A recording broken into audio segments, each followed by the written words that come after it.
Welcome to Not Another White Box. My name is Cameron and this is the channel that brings you all that's cool, quirky and unusual in the caravan world. Today we're starting a brand new series, something which I've been filming all summer long and I've been dying to share with everyone, but sort of keeping it under wraps until I've filmed most of it.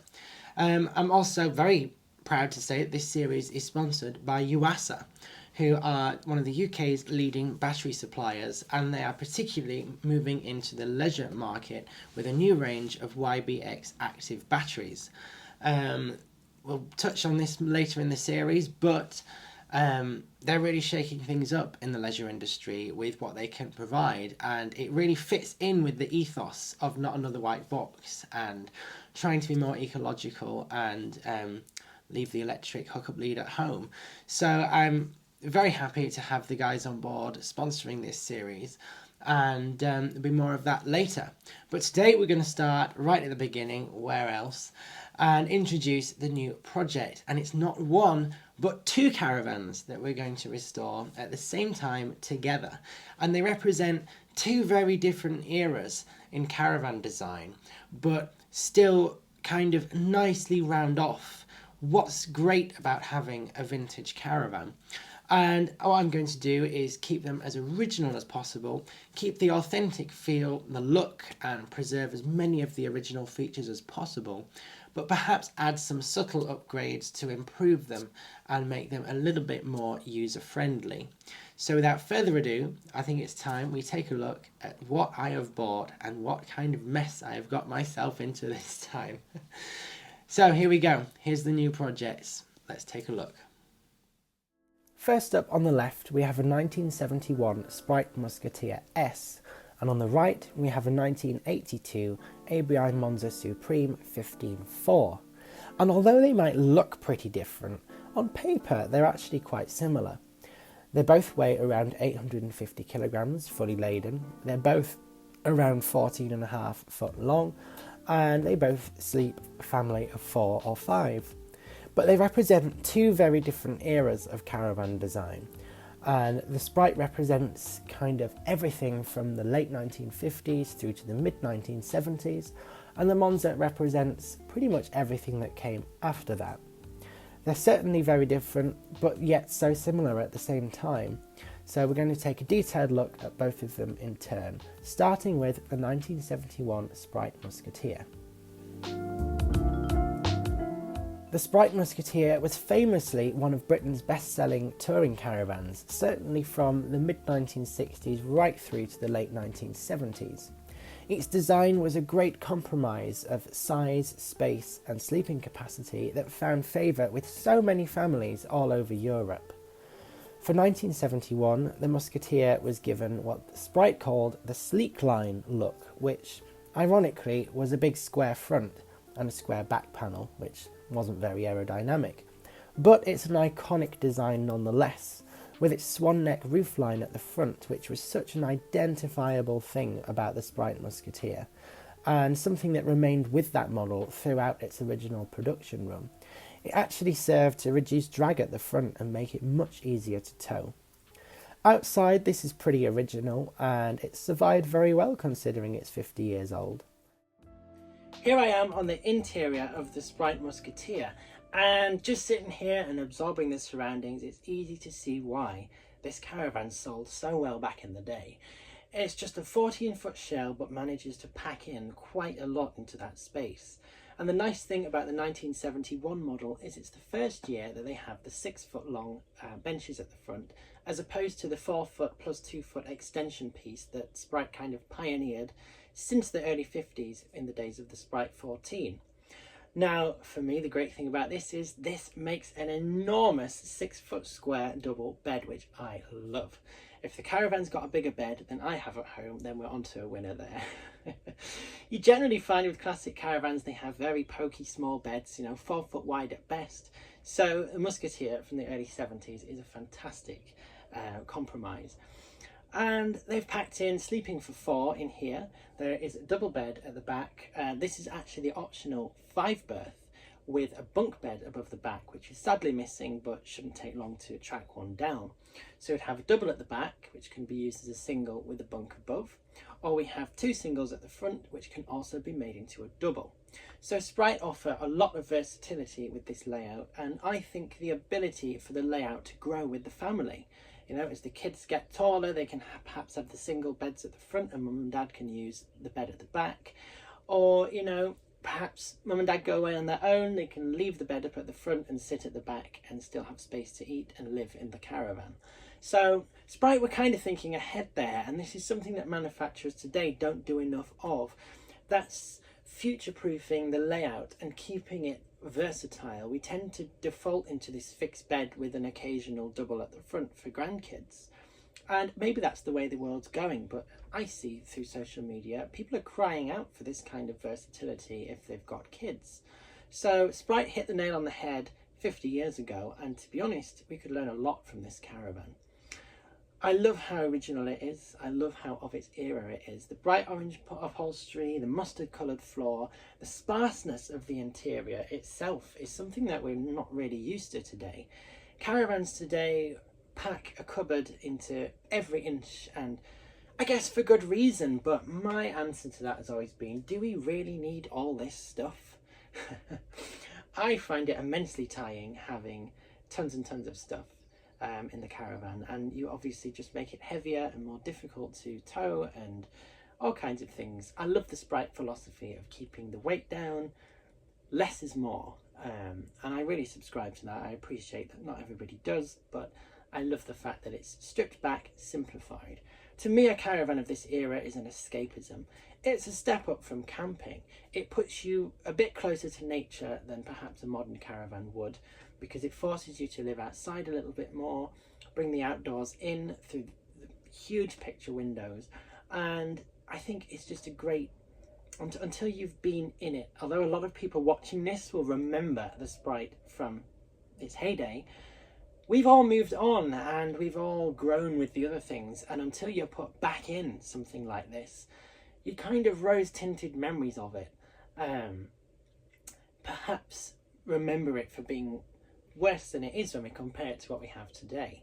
And I guess that's my luxury, having a foot in both camps of old and new, is that I can take the comforts of the modern world, such you know, having a leisure battery on board, ways to charge your phone, you know, electrics, insulation, a comfortable bed, etc., and apply it to a vintage caravan while keeping the charm of the vintage one, keeping the feeling of it, the escapism of it. And that's something I want to address in this series.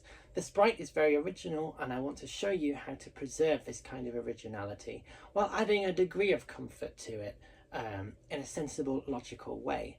A lot of the information about the upgrades that were available with these particular caravans has been lost with the sands of time, so perhaps in this series we can address some of those things and show you how to keep something like this as authentic as possible, but as practical for you and your family. So now we've had a little look around the Sprite Musketeer, it's time to delve into the second project, which is the Monza Supreme. So without further ado, let's go take a look. Although this is a caravan of the 1980s, its design is firmly rooted in the 1970s. The Monza first appeared in 1974 and was the first real threat that Sprite ever had, and eventually would emerge victorious because the Monza was just built better. It had a much higher standard of fitting inside, and although not as excitingly styled as the Sprite, it would be this sensibility that eventually won favour with caravanners. This Monza is completely original. It's never been messed with, it's never been repainted or had any major changes inside or out, and it's quite rare to find them like this because these caravans have been kind of bargain basement fodder for a long time now, and this example has been kept undercover most of its life and really well looked after by its previous owners. It's a real delight to find, and I think it's still a very smart looking caravan. It's very simple, nothing too fancy, but has a kind of quiet elegance about the way it looks. But inside, as you'll see, it's definitely a caravan of its era, because inside is brown and browner. I absolutely love it. Stepping inside the Monza, and those of you who've watched my channel from the early days will be delighted to see the return of a clashing shirt and pattern. But nonetheless, the Monza feels very different to the Sprite Musketeer. To me, this is a very nostalgic caravan because this kind of reminds me of the era of caravans that I grew up with, and I think it deserves to be recognised as a classic. Now, inside the Monza is very dated, but still retro. I think when I saw this, my reaction wasn't, wow, that's cool, like the Sprite. It was, that's awful, I love it. It's exactly as it was when it was new, apart from the curtains are plain brown instead of the kind of pattern used in the tiebacks, but they're very sympathetic, so we'll probably leave those well alone. The Monza's in great shape. Again, it's bone dry. You might have noticed a few odds and ends dotted around the caravan as I've been filming. I've actually already used this for a couple of weekends away quite comfortably. And I've chosen here two caravans that complement each other very well. The Sprite Musketeer represents a 20-year period in caravan design from the 60s to the 70s, where things kind of stayed much the same across the industry. And the Monza represents the next step forward from the late 70s through to the 90s. For 1982, it was the first year that the Monza would ride on an Alco galvanized chassis, and that today is the industry standard. It's not really moved on from that, although it has been developed slightly and things tweaked.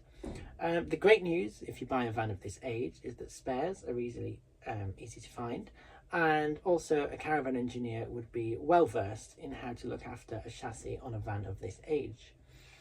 I think both vans, although very different, I think the Sprite has a little bit more charm versus the Monza, but the Monza certainly has a lot more comfort. Although the Monza was a predominantly cheap caravan, it was a caravan that was very popular in its day, and the Supreme spec adds extras such as the three-way fridge, the oven, a 12-volt system, heater, fitted carpet, etc. We also find things like the insulation and the plastic double-glazed windows just help to keep the caravan a little bit more comfortable to use. That's not to say that you're going to run into many problems with something like the Sprite. It just promotes a slightly different way of using them. Between them, they offer two very different construction techniques, two different chassis, two different interiors. However, they are just about the same price, roughly, to buy. Both still fairly readily available caravans. Both the same weight, both pretty much the same size, and I think a great comparison to show two distinct eras of caravan design, how to maintain them and how to keep something that's this original with its authentic feel. I wish that you could smell inside this caravan. It has that kind of stuffy 1980s caravan smell to it. It must be the soft furnishings that give that off, but it certainly reminds me of it's sort of my childhood, running around the bargain basement end of caravan dealerships and looking at this kind of thing when you could pick them up for a couple of £100.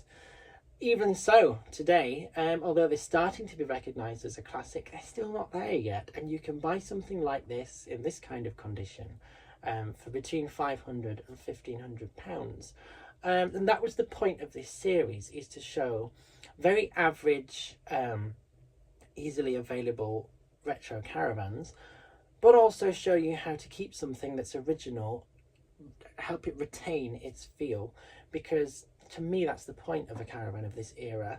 It's that nostalgic kind of look to them, and although I look in the Sprite and think, wow, this is cool, the Monza has a different vibe. It's, wow, that's awful, and I love it. It's brown and browner with shag pile carpet. It's horrendous, but it's iconic nonetheless.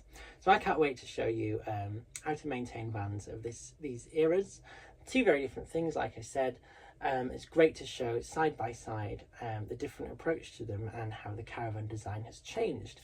Between them, they should answer all your questions on maintaining a classic caravan.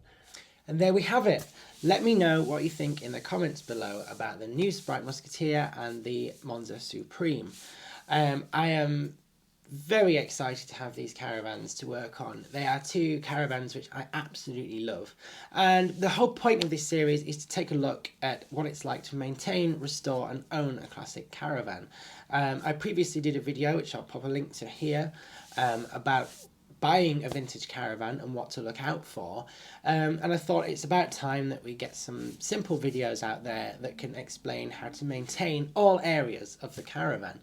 And comparing the two, I think kind of includes everything from a 40-year period, because the Musketeer represents the older style of caravan design and the Monza represents the newer style of caravan design, which, to be honest, hasn't really changed since the Monza was introduced. I mean, to put it into context, just a couple of years before the Monza was produced, we were still very much in the era of the Sprite Musketeer, with hardboard walls and fiberglass insulation and a full steel chassis. And then almost overnight, just like that, 1982 rolls around. It's the end, or marks the end, of a long and very painful recession which absolutely decimated the caravan industry. But there was also bits of legislation, like they outlawed the fitment of glass windows to new British caravans, things like that, that just meant that everything changed all of a sudden overnight, and you go from the simplicity of the Musketeer to the bonded construction of the Monza, with an insulated floor, bonded sides, a lightweight Alco chassis, which is still the industry standard today.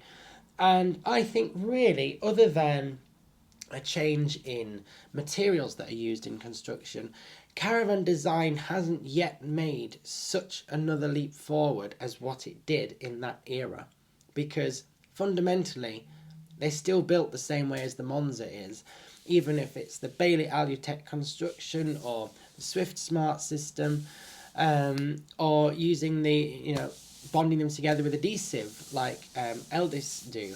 But it's still the same construction method, it's still the same chassis, and I think it will be interesting to show you as the series progresses just exactly what these caravans are like under the skin, as it were. And I hope that you'll join and watch every week as we delve into another area of restoring a vintage caravan. So if you've enjoyed today's video, please do subscribe, and you can also follow Not Another White Box on Twitter, Facebook and Instagram. And as of this week, we have a brand new Facebook group, which is www.facebook.com/groups/NotAnotherWhiteBox, where caravanners all over the world can unite who want to talk about caravan design or have something that's a little bit not quite the norm in terms of a caravan to own and enjoy. And so far the conversations have been really great there, and I've enjoyed seeing what people have to say, and it's been quite interesting actually. Obviously I'm well in with the vintage caravan community and kind of keep on the fringes of modern caravans, but to see the comments from people who perhaps settled on an Arriva but considered a Swift base camp, give their opinion as to why they picked one over the other. There's lots of reasons and things that I never even considered, so it's really interesting reading if you want to join. But in the meantime, thank you very much for watching. Hope you've enjoyed the video. Let me know what you think about the series in the comments below. Don't forget to check out UASA's website, and also Not Another White Box on all my social media platforms. Thank you very much for watching, and I'll see you again soon.